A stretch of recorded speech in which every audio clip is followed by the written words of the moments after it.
ಇದು ಎರಡನೇ ಸತಿ ಬರ್ತಾ ಇರೋದು. ಇಲ್ಲಿಗೆ ಬಂದಮೇಲೆ ಈ ಕ್ಷೇತ್ರಕ್ಕೆ ಬಂದಮೇಲೆ ತುಂಬ ಒಳ್ಳೆಯದಾಗಿದೆ. ಏನೇ ಜಾಬ್ ಇರ್ಬೋದು ಅಥವಾ ಮನೆಯಲ್ಲಿ ಏನಾದರೂ ಬಿಸ್ನೆಸ್ ಇಲ್ಲದೆ ಇರೋರು ಇರ್ಬೋದು ಅಥವಾ ಏನೇ ಆಗಲಿ ಎಲ್ಲ ಒಳ್ಳೆಯದಾಗತ್ತೆ. ಒಂದು ಸತಿ ಕಾಯಿ ಕಟ್ಟಿದ ಮೇಲೆ ತುಂಬ ಯೂಸ್ಫುಲ್ಲಾಗಿ ನಮಗೆ ಹೆಲ್ಪ್ ಆಗಿದೆ.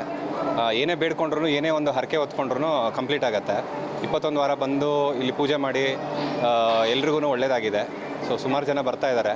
ಸೊ ನಮಗೂ ಒಳ್ಳೆಯದಾಗಿದೆ. ಇದು ಎರಡನೇ ಸತಿ ಬರ್ತಾ ಇದ್ದೀವಿ. ಇದು ಎಲ್ಲ ಫ್ರೆಂಡ್ಸು ರಿಲೇಟಿವ್ಸ್ ಎಲ್ಲ ಹೇಳಿದ್ದಾರೆ ಮತ್ತು ಯೂಟ್ಯೂಬಲ್ಲೆಲ್ಲ ತುಂಬ ಬರುತ್ತೆ. ಸೊ ಅದರಿಂದ ನಾವು ಒಳ್ಳೆಯದಾಗಿದೆ. ಎಲ್ಲರಿಗೂ ಒಳ್ಳೆಯದಾಗಿದೆ. ನಾವು ಮಾತಾಡ್ಸೋದವರೆಲ್ಲ ಇಲ್ಲಿ ಬಂದಿರೋರೆಲ್ಲ ಹೇಳ್ತಾರೆ ತುಂಬ ಒಳ್ಳೆಯದಾಗಿದೆ, ನಾವೇನೇ ಹರಕೆ ಹೊತ್ಕೊಂಡ್ರು ಅದು ಆಗುತ್ತೆ ಅಂತ ಹೇಳ್ತಾರೆ. ಸೊ ಎಲ್ಲ ಒಳ್ಳೆಯದಾಗುತ್ತೆ.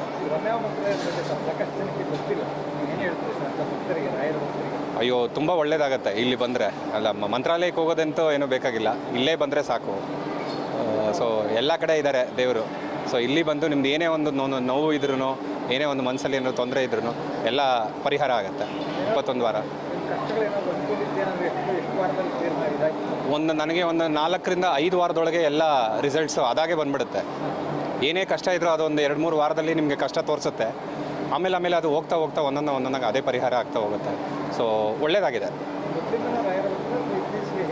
ಇಲ್ಲ ಮುಂಚೆಯಿಂದನೂ ರಾಯರ್ ಭಕ್ತರು. ಹೌದು.